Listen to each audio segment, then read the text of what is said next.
कैसे हैं आप सब? All good? Yes. So I hope आप सब की पढ़ाई ने एक अच्छे से रफ्तार पकड़ ली होगी क्योंकि हमारे एग्जाम्स की डेट्स डिक्लेयर हो चुकी हैं। So guys keep yourself motivated and targeted. And आज हम लोग शुरू करेंगे करंट इलेक्ट्रिसिटी का second topic, that is Wheatstone bridge, जो कि बहुत आसान और बहुत इंपॉर्टेंट टॉपिक है। So please I request you all to watch the video till end, ताकि इस कॉन्सेप्ट को आप अच्छे से क्लियर कर लो और इससे रिलेटेड जो क्वेश्चन पेपर में आते हैं you are able to grab those 4 marks very easy.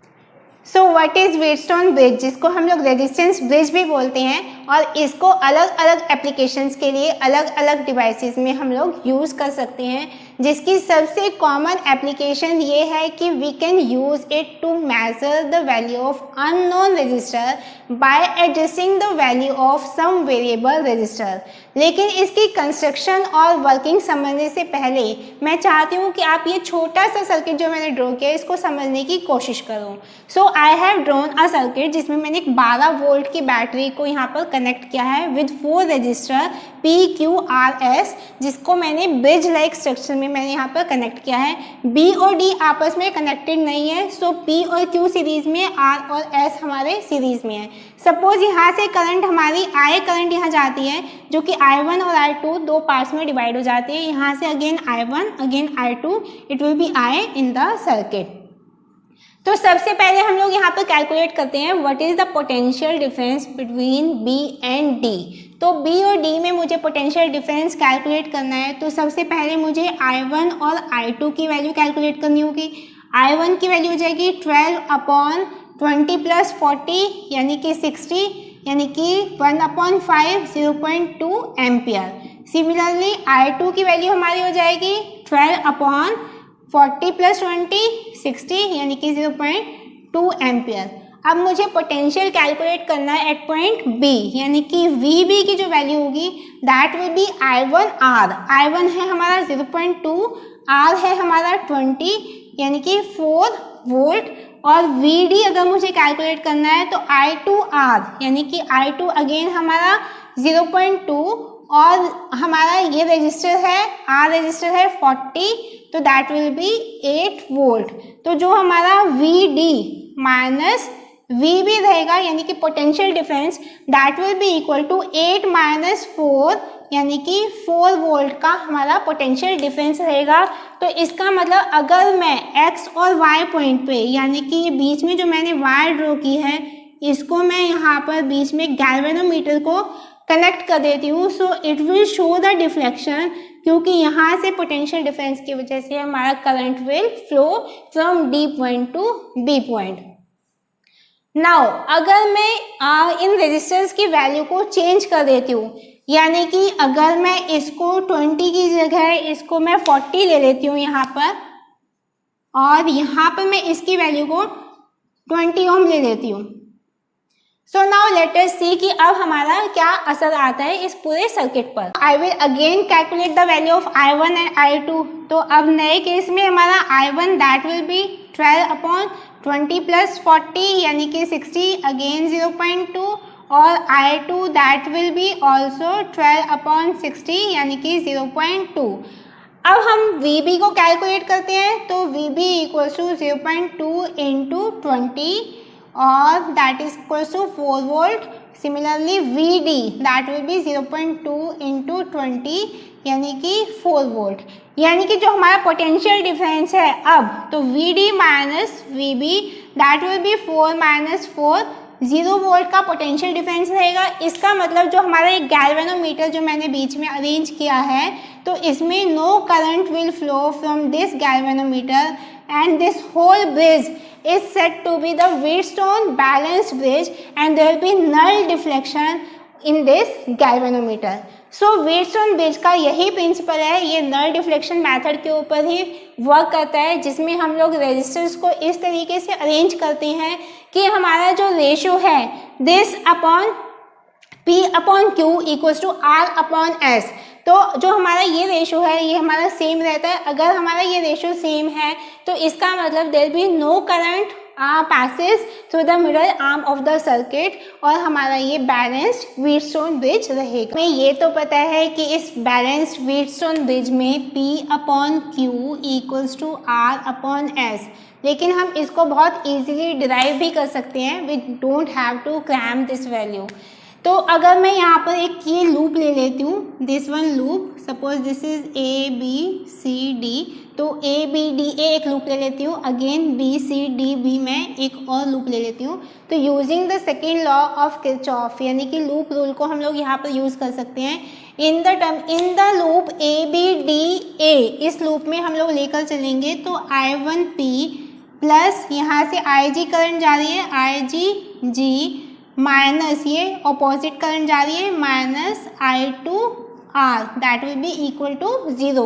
अगर हमारे यहाँ पर डिफ्लेक्शन 0 है तो उस केस में हमारी IG current that will be 0, यानी कि I1P that will be equal to I2R। तो सेकेंड इक्वेशन हम लोग इस लूप से ले सकते हैं। इसके अकॉर्डिंग अगर हम देखते हैं तो I1 plus IG into Q, यहाँ पर ये ऑपोजिट डायरेक्शन में जा रही है तो minus I2 plus IG into S, और ये अगेन हमारी ऑपोजिट डायरेक्शन में आ रही है तो माइनस IGG इक्वल्स टू 0। अगर दोबारा हम लोग यहाँ पर देखते हैं कि कोई भी करंट गैल्वेनोमीटर में नहीं है तो IG करंट को हम लोग 0 एज्यूम कर सकते हैं। तो we can write this equation, ये हमारी 0 वैल्यू हो जाएगी, ये 0 और ये 0, तो हम इसको लिख सकते हैं I1 into Q minus of this I2S equals to 0, यानी I1Q equals to I2S। This is our second equation. अगर मैं फर्स्ट इक्वेशन को सेकेंड इक्वेशन से डिवाइड कर देती हूँ तो I1P upon I1Q equals to I2R upon I2S, I2R upon I2S। तो हमारी दिस विल कैंसिल आउट, यानी कि P upon Q that will be equal to R upon S। So this is our Wheatstone equation. फटाफट से कुछ questions करते हैं ताकि हमें समझ आ जाए कि हम व्हीटस्टोन इक्वेशन को किस तरीके से यूज़ कर सकते हैं और किस तरीके से हम अपने न्यूमेरिकल्स को सिंप्लीफाई कर सकते हैं। तो ये एक सर्किट है जो हमारे 1995 के पेपर में आया है। इसमें मैंने कॉम्बिनेशन ऑफ रेजिस्टेंस को यूज़ किया और एक बैटरी है जिसका इंटरनल रेजिस्टेंस 4 ओम है। मुझे फाइंड करनी है द वैल्यू ऑफ R ताकि जो maximum power can be delivered to this circuit. तो उसके लिए सबसे पहली कंडीशन हमारी ये होती है कि जो हमारे एक्सटर्नल रेजिस्टेंस है that should be equal to the internal resistance, यानी कि जो मेरा इक्विवेलेंट रेजिस्टेंस आएगा वो हमारा 4 ओम यानी कि internal resistance of the battery के इक्वल होना चाहिए। तो इस सर्किट को हम लोग विजुअलाइज करते हैं तो ये वाला पॉइंट और ये वाला point these both are the in series. तो हम इसको हटाकर यहाँ पर एक कॉमन रेजिस्टर ऑफ 2 ओम मैंने यहाँ पर इसको कनेक्ट कर सकती हूँ। ऐसे ये और ये सीरीज में है तो इसको भी मैं एक 2 ओम का रजिस्टर यहाँ 2R का मैंने यहाँ पर रजिस्टर यहाँ पर 2R का हम लोग रजिस्टर यहाँ पर लगा सकते हैं।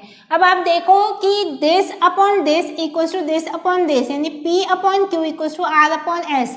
तो अब हमारा ये एक पूरा Wheatstone bridge, balance Wheatstone bridge बनता है, जिसकी वजह से हमारा इस वाली रजिस्टर में कोई भी करंट फ्लो नहीं होगा। तो हम लोग इन दोनों रजिस्टर को सीरीज में लेकर इसको चल सकते हैं। तो इक्विवेलेंट रेजिस्टेंस अगर मुझे कैलकुलेट करना है तो उसकी वैल्यू आ जाएगी 1 अपॉन R प्लस 2R यानी कि 3R plus 1 upon 2R plus 4R यानी कि 6R। ये आपका आ जाएगा 2 प्लस 1 यानी कि 1 अपॉन 2R, यानी कि जो हमारा R डैश होगा दैट विल बी 2R। तो हम लोगों ने अभी पढ़ा कि हम लोगों ने देखा कि इसकी वैल्यू मैक्सिमम कितनी हो सकती है, इक्वल टू इंटरनल रेजिस्टेंस, यानी कि 2R that will be equal to 4 ohm, यानी कि R should be equals to 2 ohm. So this will be our required value of the. इस क्वेश्चन में भी हमें कॉम्बिनेशन ऑफ रेजिस्टेंसेस गिवन है, जिसको हम लोग अगर ध्यान से देखते हैं तो ये भी हमारा एक टाइप ऑफ व्हीटस्टोन ब्रिज है। इस क्वेश्चन में हम लोग को कैलकुलेट करना है what is the effective resistance between the terminals P and Q। तो आप P और Q के ऊपर वाली ब्रांचेस को अगर हम लोग विजुलाइज करते हैं तो हम देखते हैं कि this upon this equals to this upon this, यानी कि बैलेंस्ड व्हीटस्टोन की तरह बिहेव कर रहा है। तो इसका मतलब no current will flow from this wire. Again अगर मैं नीचे वाले सर्किट को विजुलाइज करती हूँ तो this upon this equals to this upon this, यानी कि no current will flow again from this wire. तो हम लोग कह सकते हैं कि ये और ये आपस में सीरीज में है, ये और ये आपस में सीरीज में है, and this is in the series. तो हम लोग इक्विवेलेंट रेजिस्टेंस R डैश की वैल्यू कैलकुलेट करनी है। 1 upon R dash equals to 1/4R plus 1/2R plus 1/4R। तो 1 upon R dash that will be equals to 4R। ये हमारा हो जाएगा R plus 2R plus R, यानी 1/R dash that will be equal to twice of R plus R upon 4R। इससे cancel out होगा, यानी कि R डैश की वैल्यू हमारी आ जाएगी, इसको हम ऊपर लिख लेते हैं यहाँ पर, R dash that will be equal to twice of R upon R plus R. So this will be the equivalent resistance between the terminals P and Q. तो दो और क्वेश्चन है यहाँ पर, जिसमें फर्स्ट क्वेश्चन में हमें कॉम्बिनेशन ऑफ रेजिस्टेंस दिया है and I have to find the equivalent resistance between the terminals A and B। तो इसको सॉल्व करने से पहले सबसे पहले हम इसको सिंप्लीफाई करके इसको रीड्रॉ करते हैं। A पॉइंट और ये हमारा है B पॉइंट, यहाँ से A पॉइंट से मेरे कनेक्टेड है ये दो रेजिस्टर R एंड R। तो मैंने ये R और ये R मैंने दो यहाँ से कनेक्ट किए, बीच में से ये P और Q पॉइंट पे, ये P पॉइंट है और ये हमारा Q पॉइंट है, इसमें हमारा एक रेजिस्टर कनेक्ट है अगेन R। यहाँ से आपका B पॉइंट से आपका एक R इधर आ रहा है और एक R इधर आ रहा है, यानी कि एक R पॉइंट हमारा इधर है और एक R हमारा इधर है। अब यहाँ पर देखो, इसको ऑब्जर्व करके this upon this equals to this upon this, यानी कि P upon Q equals to R upon S। Again हमारी व्हीटस्टोन ब्रिज की जो हमारी इक्वेशन है वो फुलफिल हो रही है। तो इसका मतलब no current will pass through this middle wire, इसमें से कोई करंट पास नहीं होगी। तो हमारा जो ये और ये हमारा सीरीज में आ जाएगा और ये सीरीज में आ जाएगा। तो हम लोग इक्विवेलेंट रेजिस्टेंस अगर मुझे निकालना है 1/R dash that will be equal to 1 upon 2R plus 1/2R, यानी कि 2R 1 प्लस 1 यानी कि 2 अपॉन 2R, यानी कि R dash that will be equal to R। So equivalent resistance between the terminal A and B that will be equal to R। In our second question यहाँ पे भी हम लोग को कॉम्बिनेशन ऑफ रेजिस्टेंस गिवन है, 10 volt की battery given है और इस 400 ओम के रेजिस्टर से मुझे एक वोल्ट मीटर कनेक्टेड है जिसका रेजिस्टेंस 400 ओम ही है। तो हम लोग को इस सर्किट को हम दोबारा इसको विजुलाइज करते हैं। तो अगर मैं यहाँ पर देखती हूँ तो आपका ये जो दो कॉम्बिनेशन है ये पैरेलल में है, यानी कि 400 और 400 ओम के जो दो रेजिस्टेंस यहाँ पर हमें गिवन है ये पैरेलल में है। तो जिसका इक्विवेलेंट रेजिस्टेंस कितना हो जाएगा 1 अपॉन 400 प्लस 1/400, यानी कि R dash that will come out to be 200।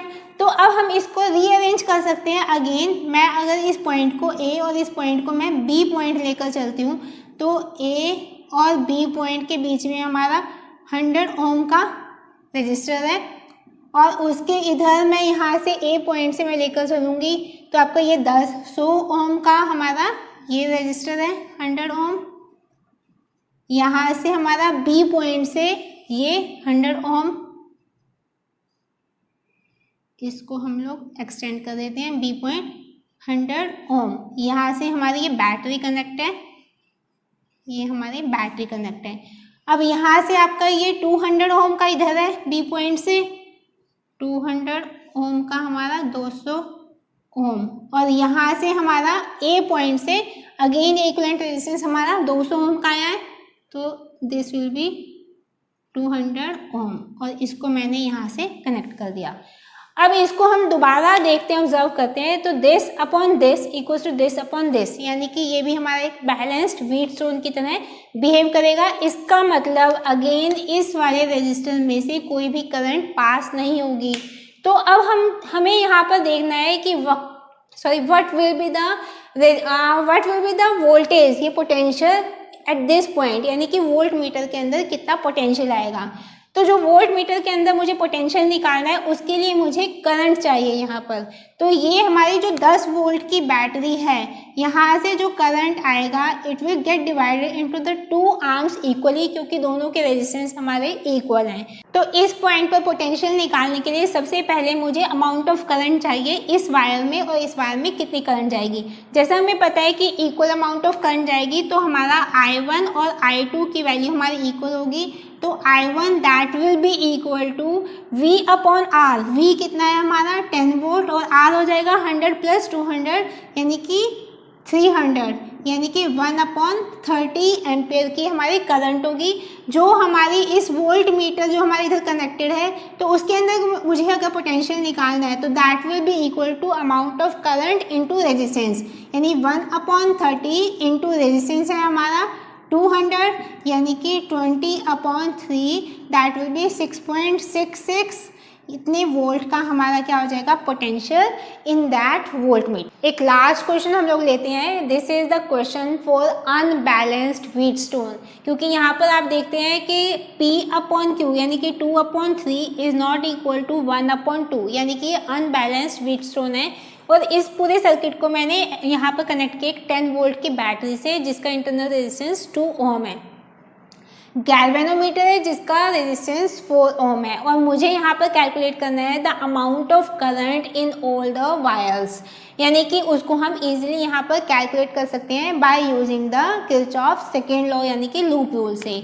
तो पहले केस में यहाँ से अगर मेरी करंट आती है तो I1 I2 में डिवाइड हो जाती है, यहाँ से IG करंट, यहाँ से I1 माइनस IG जैसे हम लोगों ने पहले लिया था, यहाँ से करंट जाकर ये वापस इधर आएगी, तो इधर से ये आपकी यहाँ से आपकी IG करंट आ रही है, और यहाँ से आपकी ये I2, इधर से आपकी I2 करंट आ रही है, और यहाँ से IG, तो I2 प्लस IG और ये I करंट। तो इसको हम लोग 2 लूप में डिवाइड करते हैं, first this loop and second is this loop. अगर मैं फर्स्ट लूप की बात करती हूँ तो इसको हम लोग लिख सकते हैं 2I1 यहाँ से आपका 4IG प्लस 4IG, यहाँ से इसको ये नेगेटिव डायरेक्शन में जा रहा है, माइनस 1I2 यानी कि I2 इक्वल्स टू 0। तो ये हमारी पहली इक्वेशन आ जाती है। सेकेंड इक्वेशन के लिए मैं ये वाला सर्किट लेती हूँ, तो लिख सकते हैं thrice of I1 minus IG, यहाँ से माइनस में जाएगा minus twice of I2 plus IG, और यहाँ से फिर ये माइनस में आ रहा है माइनस 2 ये 4 ओम का रेजिस्टर है, तो 4IG इक्वल्स टू 0। तो ये हमारी सेकेंड इक्वेशन, इसको हम और सॉल्व आउट कर सकते हैं। तो 3I1 minus 3IG minus 2I2 minus 2IG minus 4IG equals to 0। तो ये 3I1 ये 3IG, ये 2IG और ये 4IG माइनस 9IG, और ये माइनस 2I2 इक्वल्स टू 0। तो ये हमारा second equation.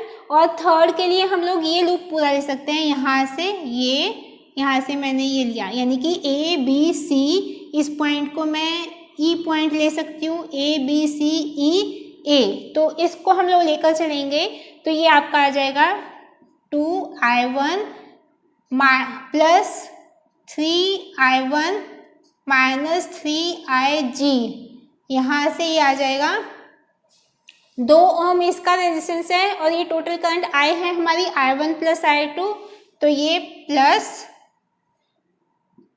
2I1 plus 2I2 equals to 0। इसको हम लोग सॉल्व करेंगे, ये आपका आएगा 2 प्लस 3 5 प्लस 2 7, यानी कि 7I1 minus 3IG plus 2I2 minus 3IG equals to 0। तो अब हमारे पास ये 3 इक्वेशंस हैं। अगर हम इन 3 इक्वेशंस को सॉल्व आउट करते हैं, we can easily find the values of I1, I2 and IG। तो I1 will be 17/91 ampere, I2 that will come out to be 30/91 ampere, और IG that will be 1/91 ampere. ये तो मैंने already calculate की है values, तो आप अगर इसको सॉल्व करोगे इन तीन इक्वेशंस को, you will get these values. तो जो हमारा अनबैलेंस्ड व्हीटस्टोन ब्रिज है उसको हम लोग किरचॉफ्स लूप रूल से सॉल्व करेंगे, और जो हमारा बैलेंस्ड व्हीटस्टोन ब्रिज है उसको हम P/Q=R/S करके हम उसको ईजिली सॉल्व कर सकते हैं। So this was all about the Wheatstone bridge. I hope आप लोग को यह टॉपिक बहुत अच्छे से क्लियर हुआ है, और आने वाले वीडियोज़ में हम कुछ और बहुत इंपॉर्टेंट टॉपिक्स को कवर करने वाले हैं। But please guys, please subscribe my channel so that we can get the encouragement and support, and we can bring the best content of ours to help you out. Thank you.